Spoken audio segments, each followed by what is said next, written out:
garde à vue dans la police 48 heures mais na service wana déjà 48 heures parce que bango bazoluka bakanga nde ba criminel bakanga ba complice bakanga ba traître ya mboka alors bakina na bango malembe tipo ba sanzisa bango nyonso o bango ba yebi na complot contre pays na biso. C'est le rôle que ces gens-là jouent. Alors, au départ, on comprendre le rôle de service. Mais les lots, quand même, les gens commencent à comprendre que le service n'a pas renseignement.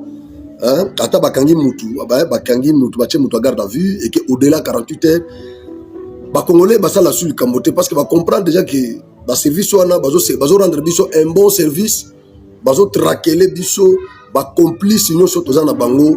Dans la grande ville na biso c'est le rôle alors on est au belé là to senga ba téléspectateurs ba congolais ba s'attaquer mingi na ba service wana te ba comprendre que le rôle de ces services là ils ont à traquer les biso ba criminels ba terroristes pour traquer les biso ba complices il y a ba terroristes c'est ça le rôle voilà pourquoi tu le fati azana pouvoir c'est parce que ba service na biso ya renseignement ezo sala musala makasi.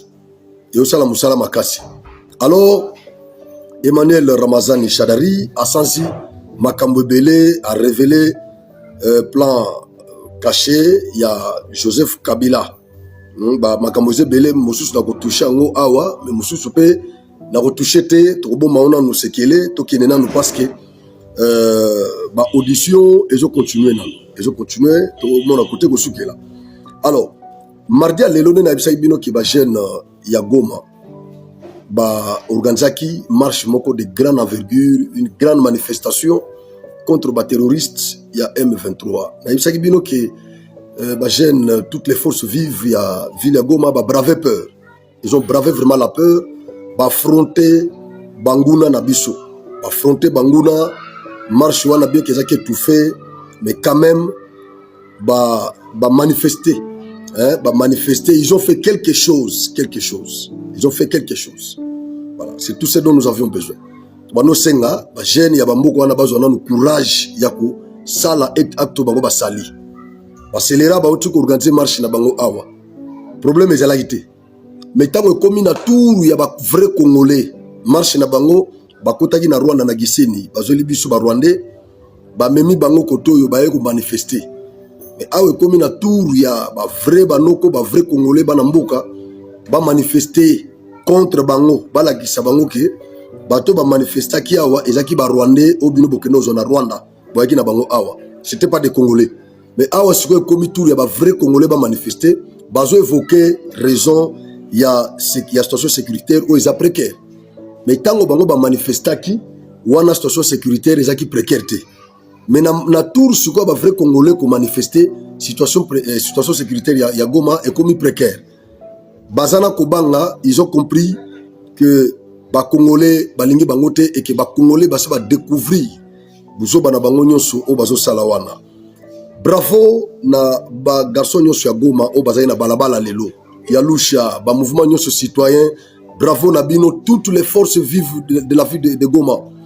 Bravo Nabino parce que vous avez montré que vous aimez le Congo et que vous êtes prêts à mourir pour sauver notre pays. Bravo à vous tous, bravo en tout cas, bravo à vous tous. Courage. Maire de la ville ya Goma, tipo wana okufa mabe, tipo wana maire de la ville ya Goma, ya ba terroriste wana, a okufa liwa mabe. Je vous dis que ce monsieur-là finira très mal. Pas monsieur liwa ya paluko ya malamu. Hier okufa liwa mabe et puis bato ba obomela biso ye. Izakaka bango moko ba selera ya M23. Bangonde ba kobomela biso maire de la ville wana. Akufa liwa moko ya mabe. Biloko nyoso osala ba congolais tozomona. Ba fimbu oaza ko beta ba congolais tozomona. Tout ce qu'ils font tozomona. Batandi tata batu moko video moko nazo mais ça m'a offusqué. Mutu moko ya Sinel soka kina osenga mbongo na ye. Bakangiye batie na sebe fubo mona fimbu o tata wana lié.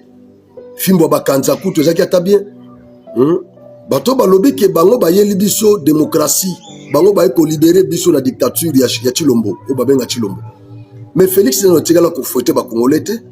Les Congolais vivent en paix dans ce pays. Ils n'ont jamais été fouettés par Félix. Moins encore par sa famille, que ce soit politique ou biologique. Mais Bacelera, il y a M23, ce qu'ils nous font là, au Baosa la Bisso la Goma, est-ce que Bazo me rendre compte que ça en contradiction là, au Bazo le Banaba Média, n'a pas communiqué au Basalaka, n'a communiqué Bazo Mila Kisa, Logo Batumoko, Balingi Kongo Makasi, ba vrai démocrate, ba libérateur et tout ça.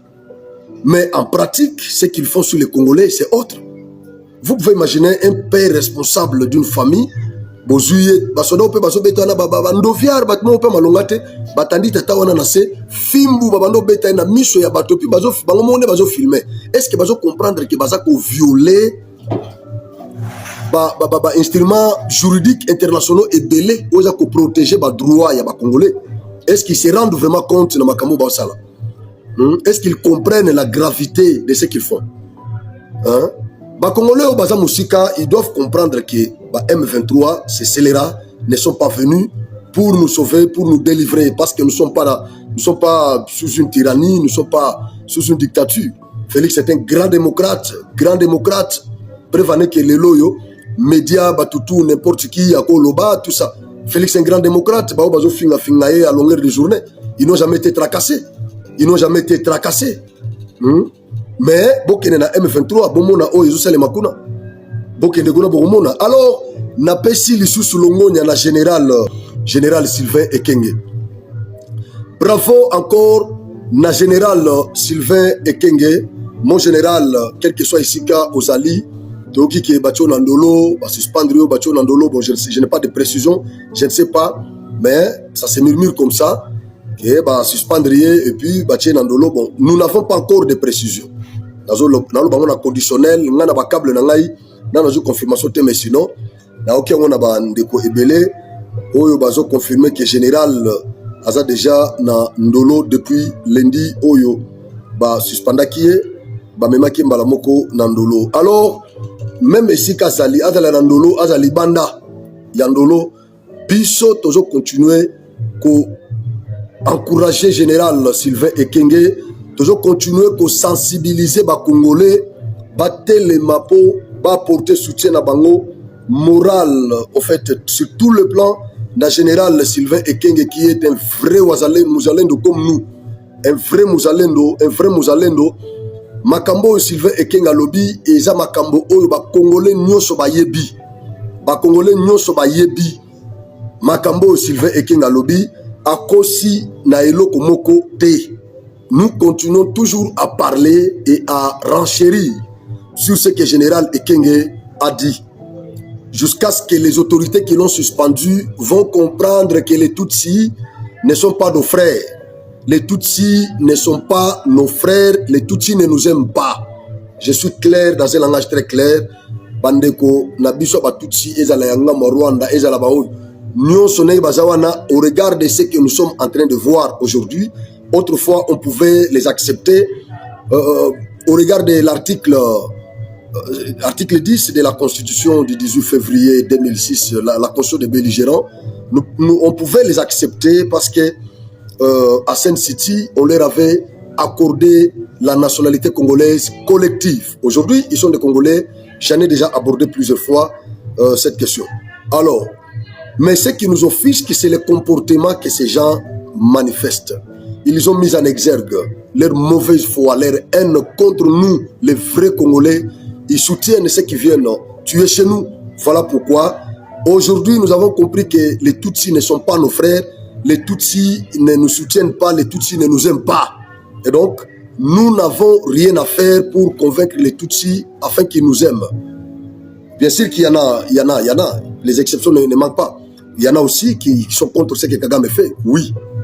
Mais la majorité, lorsque nous parlons de Tutsis, nous avons, je peux dire même sur 100%, nous pouvons voir même 2% de Tutsis qui sont contre ce que Kagame fait au Congo.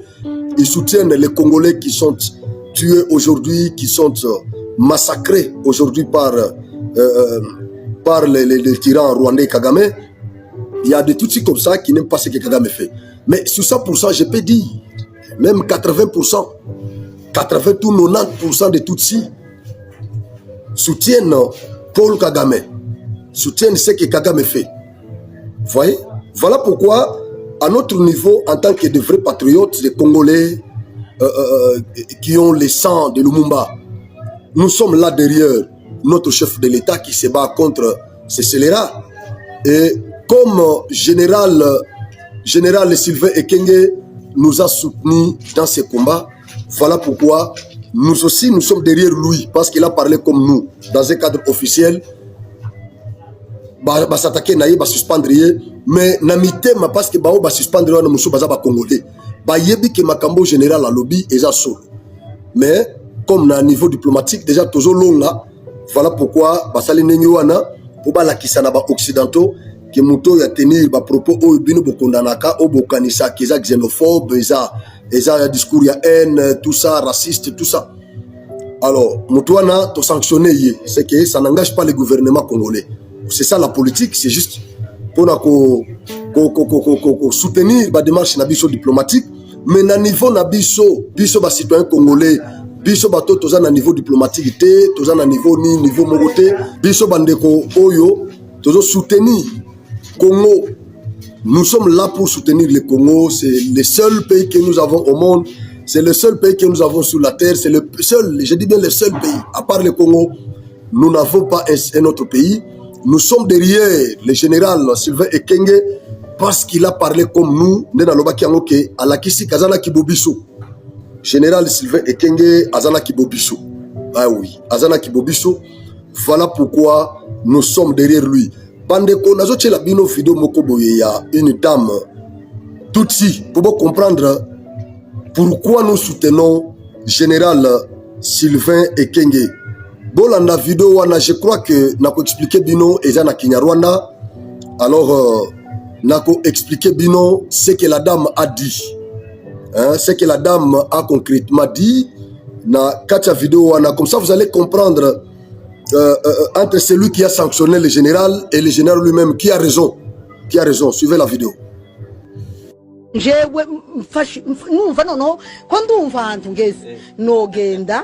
Kamangena nkamande bumunya Kenya umwe ufite sida igeze kuri degere bene ya indigize kayipombe nkayipompa namara kayitera kamangenda nkagenda kicuruza muri bamaye kicuruza kazampera ku mwana sekuru ise bose nkicuruza namara urokotse saso byatwirwaneho tazarokoka na sida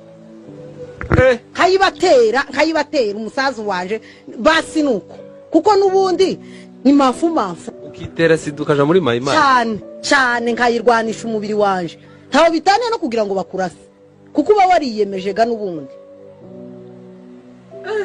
yego abantu nibagira umutima w'urukundo wo gufashanya dusengere ku mugozi umwe niba waragiriwe ubuntu ukaba ufite akazi. Ce qu'elle dit, je suis arrivé à un niveau où je cherche un Kenyan séropositif au VIH-Sida à son stade le plus avancé pour lui prélever le virus et me l'injecter dans le corps pour me vendre comme prostituée au Maïmaï du Congo. Je commencerai par un enfant, puis son père et son grand-père. Celui qui survit aux balles de Turanéo ne survivra pas au VIH-Sida. Je les infecterai. Ce sera ma contribution. Je mènerai la guerre avec mon corps. Il n'y a aucune différence entre cela et mourir sur les champs de bataille. Les gens devraient avoir un cœur et s'entraider. Si tu as la chance d'avoir un emploi, sois utile, tout ça. Moi, je suis à Kenya, avant à Kenya.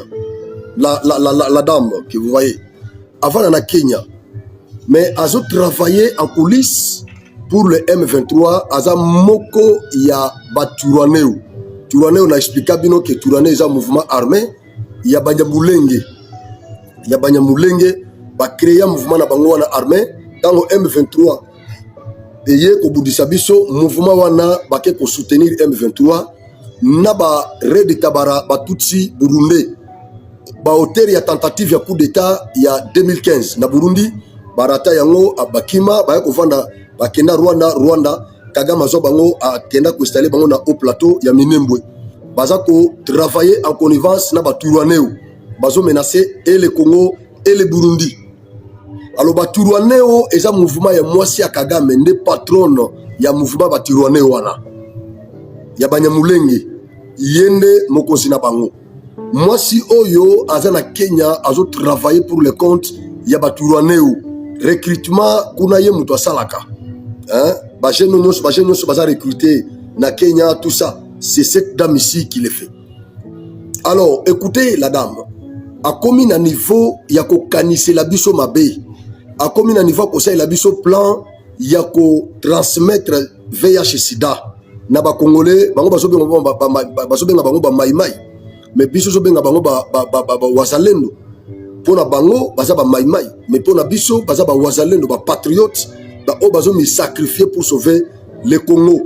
Mais écoutez la dame, azo ça la plan yako éliminer ba bantu, yako éliminer ba autochtone, ba o bazo bunde la mabele na bango. Rwanda ye ba bango ba tutsi wana ba soutenir Rwanda. Ba ye ko agresser biso, bazo violer, bazo boma. Ba déplacer interne na parlo même pas. Mais ba wazalendo ba telemi po ba mi défendre ba parents na bango bandeko na bango, et cette dame ici azo comploter contre ba wazalendo lobby. Azo lukata Kenya moko oaza na VIH sida ou comme déjà dans stade les plus avancés, comme ça ba injecter ton ya VIH sida aya na Goma, aya na ba zone na biso eza touché d'atrocité, a mis livré sexuellement na ba wazalendo batikela bango batikela bango virus wana a contaminé bango. Vous comprenez? Alors bako s'échapper na masasi ya Baturaneo bakufata na VIH alobi, elle est prête ya ko exposer nzoto na ye po aboma ba Congolais ba Bantu. Pourquoi na calcul na ye elle ne cite pas les Tutsis mais azo citer ba Bantu. Bon siko bino bozo sanctionner général Sylvain Ekenge. Tango ba Tutsi o ba osala plan ye ko to divulguer yango. Mais tango mususu basi bandaki yango déjà basi basali yango déjà. Mais elle quand même, elle a divulgué ses secrets.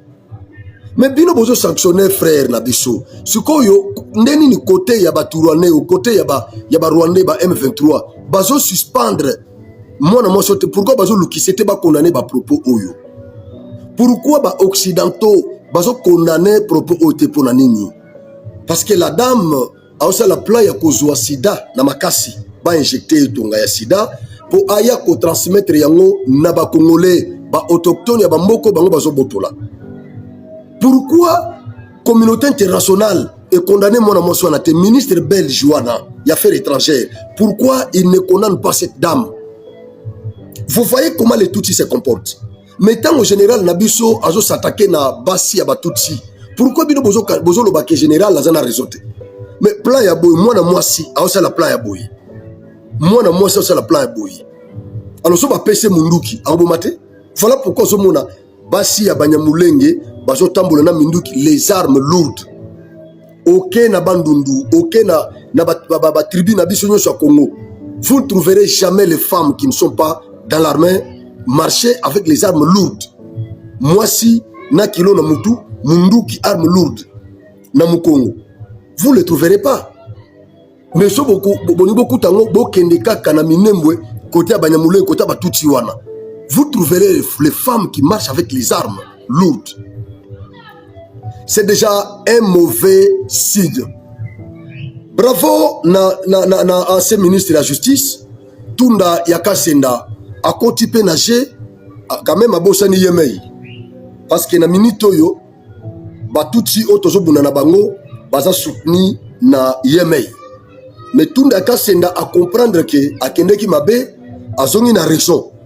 Tunda Yakasenda ancien ministre ya Justice azo soutenir ba propos ya général Sylvain Ekenge. Ndenge ka Franck Muzalendo numérique oya vandia wa aza ko soutenir ba propos wana ndenge Tunda Yakasenda azo soutenir yango. Écoutez ce qu'il a dit. Écoutez ce qu'il a dit.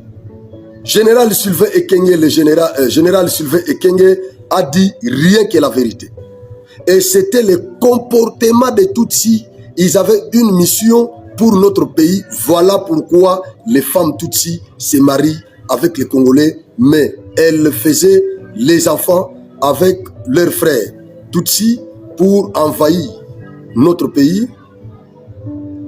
Notre pays, vous allez comprendre, hein, moi dois traduire, il y a lobby naïe na micro, mais moi dois traduire en haut, moi bah, biloba mike ezali, tout ça. Alors, mais vous comprendre quand c'est ça message. Avec les Congolais, mais elle faisait des enfants avec leurs frères Tutsi pour envahir notre territoire congolais.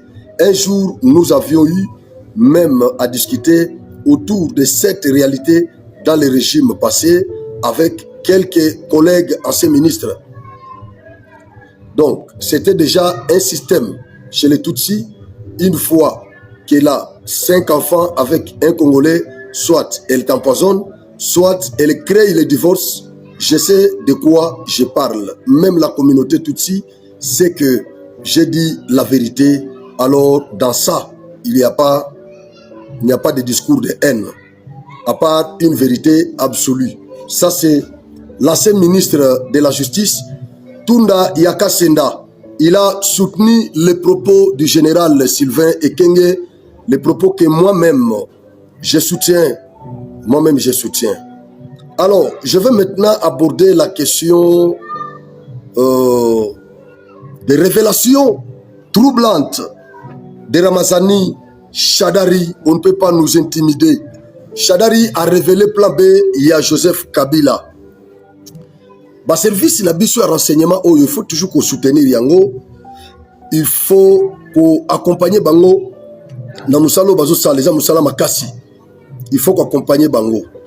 Ramazani Shadari a révélé plan B, il y a Joseph Kabila lobby que Kabila na plan B naé pour remplacer l'armée rwandaise où ils ont menacé la communauté internationale. Azwaki initiative ya ko créer ba société ya gardiennage na Congo mobimba na ba province na biso nyo solokola misale za na Congo te a ko créer ba société ya gardiennage ba ko recruter ba jeunes congolais ba intégrer ba mouvement wana ba ko tshela bango ba salaire ba nufuta bango mais ba ko kende na formation militaire ba ko salisa bango formation militaire pour ba jeunes wana bangonde ba ko ya ko mema na mouvement il y a M23 va remplacer les militaires rwandais. Ramazani Shadari a confirmé que Bassaba Bandiango déjà na Bandundu et na Grand Katanga, na Haut-Katanga, na Tanganyika, Lualaba, Olomami, Bassi va recruter déjà ba jeunes. Oyo va intégrer mouvement wana ba créer ma société wana ba jeunes bazo kende, bazo kansaki ba kezo misala. Bakomema bango na formation militaire, c'est une milice. Na bango za ki bakende na Grand Kasai, bakende na Grand Bandundu, bakende na ba province na biso tout. Lokola ba jeune bazo luka misala, bazo sala plan ya ko recruter ba jeune wana, bakotya bango na mouvement ya M23. Yango nazo bwa kambela na ba jeune nyonso. Bino nyonso boza na ba province nyonso ya Congo. La société nyonso gardiennage au beaucoup mona va créer par la bino n'entrez pas, c'est un mouvement il faut bon na généraliser les appels la société mususu ya bien o yebani quand même o yebani o existe déjà mais so bon moni société ya gardiennage ya sika et créer na mboka ou bino bozali bozala pressé ko kota te beaucoup mi retrouver na M23 sans le savoir voilà pourquoi information oyo tozu yango effruité poto zongo to bwa kambela na ba chaîne nyonso baza na ba province na biso. Ouvrez les yeux, ne tombez pas dans les pièges de ces scélérats. Ne tombez pas, sinon beaucoup na ba piège wana, ça ne sera pas une bonne chose. Ouvrez vraiment les yeux s'il vous plaît, ouvrez les yeux. Ne tombez pas dans ces pièges. La société zebele oya sika ba koso ba ko créer ba société sika bo landela. Ce qui est vrai, là il n'y a pas de problème. Mais ce qui est moni qu'il y a des zones d'ombre. N'entrez pas. Beaucoup m'y retrouver dans M23 sans le savoir. Ça, c'est la révélation de Ramazani Shadari. Coup sur coup. On ne peut pas nous intimider. Aujourd'hui, il est intimidé. Il est intimidé aujourd'hui. En tout cas, bravo. Na bandeko nyonso bazo accompagner biso na bitumba oyo na ko liker, ko partager, ko s'abonner. Na nyonso bo sala vraiment na pesibino merci belé.